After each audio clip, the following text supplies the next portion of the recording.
Movie के starting में हमें एक डायनासोर कपल दिखाया जाता है जो खेती करते हुए दिखाते हैं। तभी अंडे हिलने की वजह से वो दोनों देखने के लिए अंदर आते हैं। धीरे धीरे अंडे टूटने लगते हैं। दो डायनासोर के बच्चे बाहर आके खेलने लगते हैं। फिर तीसरा अंडा जो बड़ा था लेकिन अंदर छोटा सा डायनासोर निकलता है और वो डायनासोर वीक भी होता है। वो अंडे से बाहर भी नहीं आ सकता था। वो बेबी डायनासोर बहुत डरा डरा रहता था।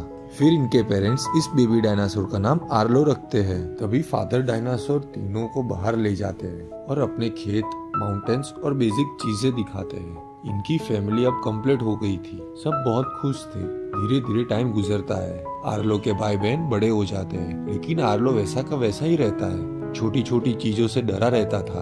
उसके डरने के स्वभाव से वो फिजिकली भी वीक था। वो घर खेती में भी कोई काम नहीं कर पा रहा था। तभी फादर डायनासोर सभी को अपने पास बुलाते हैं और वो कहते हैं कि यहाँ सर्दी के मौसम के लिए खाना सेव करते हैं जिससे हम सर्दी में सरवाइव कर सके। वो तीनों बेबी डायनासोर ध्यान से सुन रहे होते हैं। तभी आर्लो के मॉम डैड वहाँ पर अपने फुटप्रिंट लगाते हैं। ये देखते ही तीनों डायनासोर एक्साइटेड हो जाते हैं और वो अपने फुटप्रिंट लगाने के लिए आगे आते हैं। लेकिन आर्लो के फादर रूल समझाते हुए कहते हैं कि जो कोई सर्दी के लिए फूड जमा करने में सफल होगा वही यहाँ पर अपनी फुटप्रिंट लगा सकता है। ये सुनते ही आर्लो का भाई पेड़ तोड़ तोड़ कर मैदान साफ कर देता है। फिर आर्लो की बहन अकेले थी है। ये सब देखते ही फादर डायनासोर उन दोनों को फुटप्रिंट लगाने देते हैं। लेकिन दूसरी तरफ अपना आर्लो कुछ नहीं कर पा रहा था। उससे कोई ढंग का काम नहीं हो रहा था। वो दुखी होकर घर तरफ जाता है लेकिन वहाँ आर्लो का भाई उसे डराते हुए चिढ़ाता है और आर्लो बहुत गुस्सा हो जाता है। ये सब आर्लो के फादर देख रहे थे।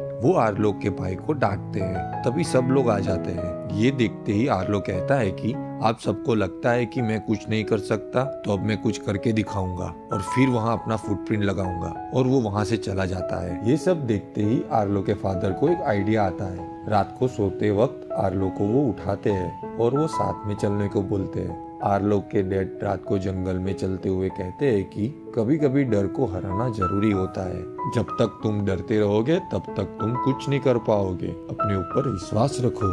फिर भी आर्लो डरता रहता है। फिर दूसरी सुबह आर्लो के डैड देखते हैं कि विंटर के लिए सेव किया खाना कोई चोरी कर गया है और आर्लो को जिम्मेदारी देते हुए कहते हैं कि जो तुम खाना चुराने वाले को पकड़ लोगे तो तुम अपनी फुटप्रिंट वहाँ लगा सकते हो। फिर आर्लो और उसके डैड चोर को पकड़ने के लिए एक ट्रैप बनाते हैं जिसमें थोड़ा खाना रख देते हैं कि जिससे वो चोर आए और उस जाल में फंस जाए और लास्ट में एक लकड़ी से उसे मार देना और फिर तुम वहाँ अपनी फुटप्रिंट लगा सकते हो। ऐसा कहकर आर्लो के फादर चले जाते हैं। ये सुनते ही आर्लो एक्साइट हो जाता है और वो वहाँ पहरा देने लग जाता है। तभी वो आवाज सुनता है। एक जंगली बच्चा होता है और वो कॉर्न्स को खाने गया होता है जिससे वो ट्रैप में फंस जाता है।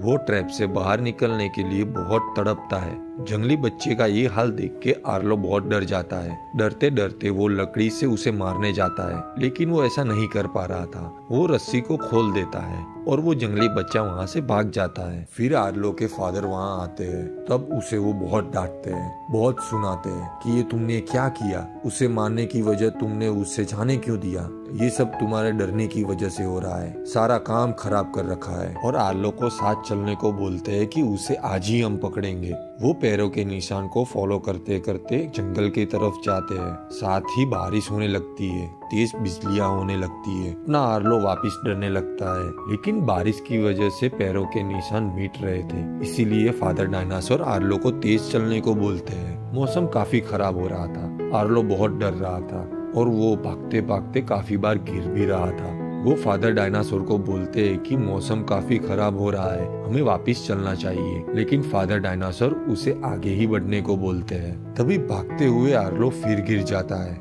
इस बार आर्लो के पैर में भारी चोट लगी है जिससे उसका चलना भी बहुत मुश्किल से हो रहा था। फिर वो अपने फादर को वापस चलने को बोलता है। ये सब देखते आर्लो के डैड बोलते हैं कि मैं चाहता हूँ कि मेरा बेटा बहुत बहादुर बने। मैं तुम्हें ऐसे ही नहीं डांट रहा था, मैं तुम्हारा डर खत्म करने की कोशिश कर रहा था। ये कहते ही दोनों वापस घर तरफ चलने लगते हैं। तभी तेज बारिश और तूफान की वजह से बाढ़ आते हुए दिखाई देती है। आर्लो के डैड उसे कहते हैं कि तुम जल्दी से ऊपर चले जाओ। लेकिन आर्लो बहुत डर गया था और उसका पैर टूटा हुआ था जिससे वो ऊपर भी नहीं जा पा रहा था। आर्लो के डैड अपनी गर्दन से उसे ऊपर फेंक देते हैं और वो ऊपर चढ़ने की कोशिश करते हैं, लेकिन वो ऊपर नहीं चढ़ पाते हैं और बार्ट के साथ आर्लो के डैड नहीं बचते हैं। फिर हम डायरेक्ट आर्लो और उसकी मॉम को खेत में काम करते हुए दिखाई देते हैं। आर्लो की मॉम अब पहले जैसे खेत में काम नहीं कर पाती थी। ये देखते आर्लो सब काम करने को कहता है और वो कॉर्न्स को उठा के ले जाता है। जब वो कॉर्न्स उस स्टोर में रखने जाता है तब वो वहाँ वही जंगली बच्चे को देखता है जो सब खाना खा रहा था। ये देखते ही आर्लो गुस्सा हो जाता है कि उसी की वजह से उसके डैड अब साथ में नहीं है। वो जंगली बच्चे को मारने की कोशिश करता है, लेकिन वो उसे पकड़ नहीं पा रहा था। वो उसके पीछे भागते भागते उसे पकड़ तो लेता है, लेकिन तभी वो दोनों नदी में गिर जाते हैं। आर्लो नदी में डूबने लगता है। पानी का बहाव बहुत था। आर्लो एक बड़े से चट्टान से टकरा जाता है और वो बेहोश हो जाता है, और जब उसे होश आता है तब वो अकेला होता है और वो घर से काफी दूर आ चुका होता है। तभी उसकी नजर वही जंगली बच्चे पर पड़ती है। वो गुस्से में बोलता है कि ये सब तुम्हारी वजह से हुआ है, और वो उसे मारने के लिए ऊपर चढ़ने की कोशिश करता है। ऊपर चढ़ते ही वो जंगली बच्चा भाग जाता है। फिर आर्लो ऊपर से वही नदी को देखता है और उसे अपने डैड की बातें याद आती है। उसके डैड कहा करते थे कि जब भी तुम खो जाओ तो नदी के साथ साथ फॉलो करके तुम अपने घर तक पहुंच जाओगे। आर्लो वैसा ही करता है। वो नदी के साथ साथ चलना शुरू कर देता है। चलते चलते उसे बहुत भूख भी लगती है। तभी उसे पेड़ पर बेरी नजर आती है, लेकिन आर्लो वहाँ पहुँच नहीं पाता है। वो एक बड़े से पत्थर के ऊपर चढ़कर वो बेरी खाने की कोशिश करता है, लेकिन वो पत्थर तभी स्लिप हो जाता है और आर्लो पत्थर के साथ नीचे गिर जाता है। तभी उसका पाँव वहीं पत्थर के बीच में फंस जाता है और वो निकलने की बहुत कोशिश करता है, लेकिन वो निकल नहीं पाता। फिर वो थक हार के वहीं पर सो जाता है। फिर वो अगली सुबह उठ के देखता है कि उसका पाँव अब फ्री हो गया था। किसी ने उसके पाँव के पास से सारी मिट्टी हटा दी थी। वहाँ गड्ढा खोद के रखा था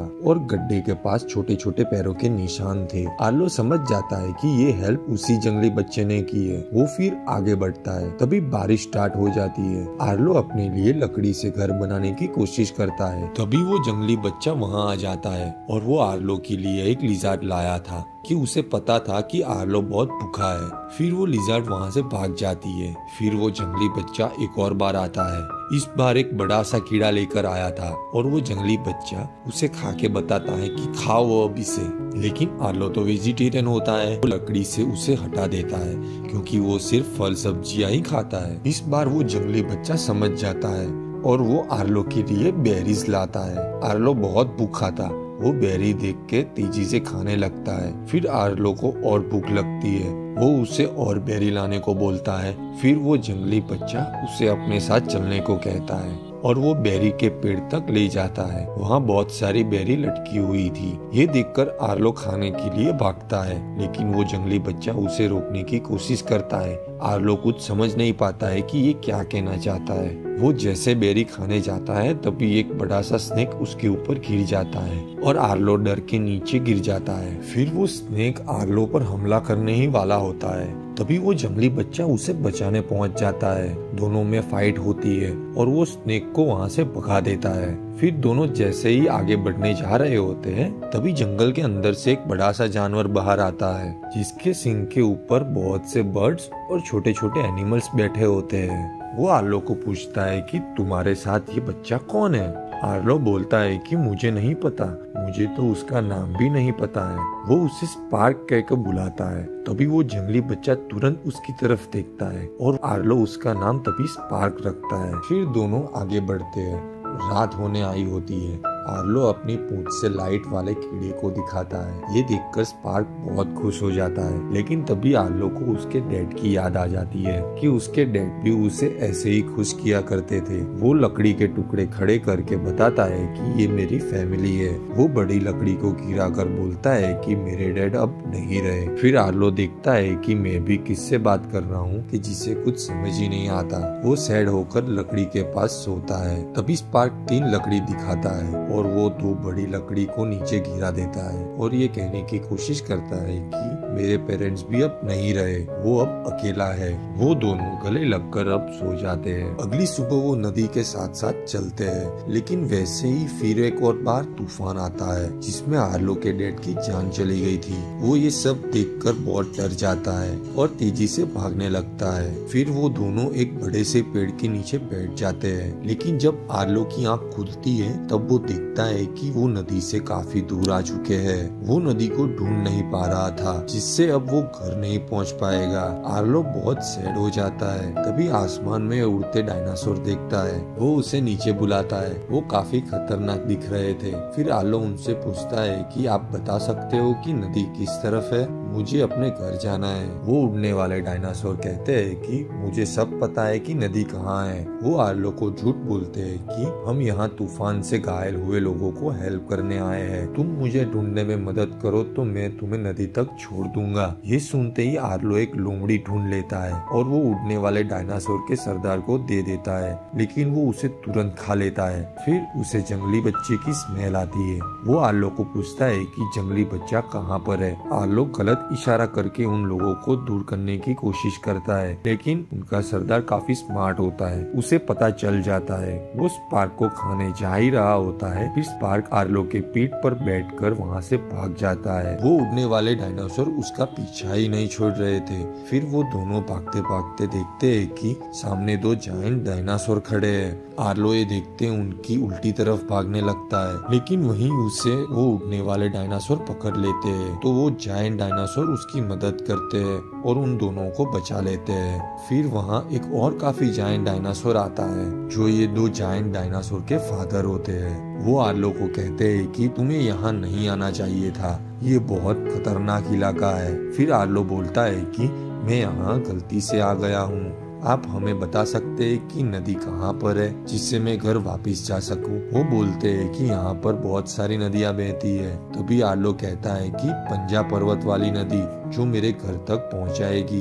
तभी वो लोग चलने लगते हैं कि हमें हमारी भैंसों को ढूंढना है। आर्लो कहता है कि हम आपकी मदद कर सकते हैं भैंस को ढूंढने में, क्योंकि स्पार्क की नाक बहुत तेज होती है। स्पार्क भैंसों के बाल को सूंघकर उन भैंसों के पास ले जाता है। वो देखते ही फादर डायनासोर बोलता है कि यहाँ भैंसों के बीच लुटेरे भी छुपे हुए हैं जो उनकी भैंसों को चुरा ले गए थे। वो आर्लो को बताते हैं कि वहाँ बीच में पत्थर पड़ा है, वहाँ जाके तुम चिल्लाओ ताकि आवाज सुनकर वो लुटेरे बाहर आ जाए और हम उसे पकड़ लेंगे। उसके पास कोई चारा नहीं था क्योंकि उससे घर भी वापस आना होता है। आर्लो ये सुनकर बहुत डर जाता है। वो पत्थर के ऊपर चढ़कर चिल्लाता है, लेकिन डर की वजह से उसकी आवाज ही नहीं निकलती। ये देखते ही स्पार्क उसके पैर पर जोर से काट लेता है, जिससे आर्लो दर्द से चिल्लाता है। आवाज सुनकर वो लुटेरे उसकी तरफ आने लगते हैं। वो अजीब डायनासोर बहुत खतरनाक दिखते थे। जैसे ही वो आर्लो पर अटैक करते हैं, तभी वो जायंट डायनासोर आ जाते हैं और मार के उन लोगों को बहुत दूर फेंक देते हैं। तभी अजीब वाले डायनासोर एक जायंट डायनासोर को गिरा देते हैं। ये देखते ही आर्लो भी उन लोगों पर अटैक कर देता है और वो जायंट डायनासोर को बचा लेता है। फिर वो भैंस लुटेरे वहाँ से भाग जाते हैं। वो सब लोग अपनी भैंसों को लेकर चले जाते हैं। फिर वो सब रात को एक साथ बैठते हैं और वो जायंट डायनासोर कहता है कि डर तो सबको लगता है, लेकिन हम उस डर को कितना कम कर सकते हैं ये सीखना है हमें। जब तुम सीख जाओगे कि चीजों को कैसे फेस करना है तो तुम खुद ही स्ट्रांग हो जाओगे। सुबह हम साउथ के लिए निकलेंगे और हम तुम्हें तुम्हारे घर तक छोड़ देंगे। आर्लो ये सुनकर बहुत खुश हो जाता है। सुबह होते ही वो सब निकलते हैं। आर्लो वो अपना पंजा पर्वत देखता है जो उसे घर के बहुत पास था। अब आर्लो का घर बहुत नजदीक था। वो नदी के साथ साथ भागने लगता है। वो बहुत खुश होता है। वो दोनों खुशी की वजह से चिल्लाते हैं। फिर सामने की तरफ से स्पार्क के जैसा कोई जंगली आदमी चिल्लाता है। स्पार्क उसे देखने के लिए आगे बढ़ता है। तभी आर्लो उसे अपने साथ चलने को बोलता है और वो चले जाते हैं। फिर वो एक खाई देखते हैं। तभी वो उड़ने वाले डायनासोर वहाँ आ जाते हैं और वो स्पार्क को उठाते हुए ले जाते हैं और आर्लो वो खाई में गिर जाता है। गिरते ही वो रस्सी जैसे वेल के पेड़ में फंस जाता है। वो अपने आप को छुड़ा भी नहीं पा रहा था। तभी वहीं आर्लो अपने फादर को देखता है। वो आर्लो को छुड़ा लेते हैं। फिर वो दोनों चलने लगते हैं। चलते चलते आर्लो अपने फादर को स्पार्क को बचाने को बोलता है कि स्पार्क ने मेरी जान बचाई थी, और अब वो मुसीबत में है। लेकिन उसके डैड आर्लो की नहीं सुनते।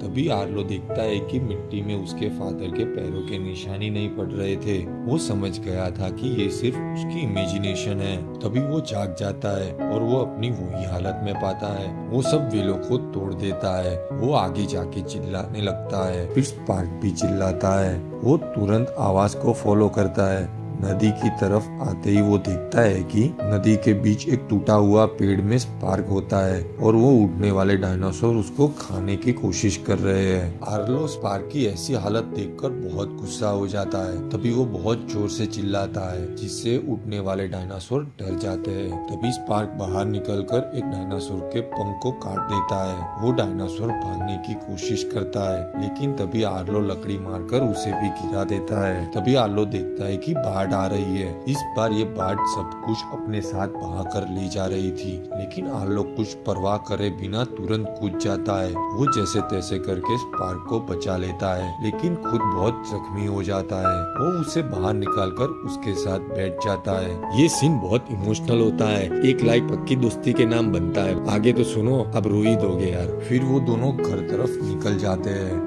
वो पहुंच जाते हैं। आर्लो अपना घर देख पा रहा था लेकिन तभी स्पार्क जैसे एक जंगली आदमी चिल्लाता है और इस बार तो एक आदमी नहीं पूरी फैमिली होती है और वो कोई और नहीं स्पार्क की फैमिली होती है। वो सब वापस मिलके बहुत खुश थे लेकिन आर्लो अपने फ्रेंड के दूर जाने से दुखी था। लेकिन स्पार्क भी अपने आर्लो से वफादार था। वो अपनी फैमिली को छोड़ते हुए आर्लो के पास रहने की जिद करता है लेकिन आर्लो उसे सर्कल बनाकर कहने की कोशिश करता है कि ये तुम्हारी फैमिली है जो तुम भी प्यार और केयर डिजर्व करते हो। वो दोनों गले लग जाते हैं और सैडली बाय कहते हैं और स्पार्क अपनी फैमिली के साथ चला जाता है। आर्लो अब अपने घर पहुंच जाता है। आर्लो की मॉम और भाई बहन सब आर्लो से गले लग जाते हैं और वो सब बहुत खुश होते हैं। फिर अपना आर्लो अपनी फुटप्रिंट को वहाँ लगा देता है। इसी के साथ मूवी की हैप्पी एंडिंग होती है। भाई स्टोरी पसंद आई हो तो लाइक और सब्सक्राइब कर देना भाइयों।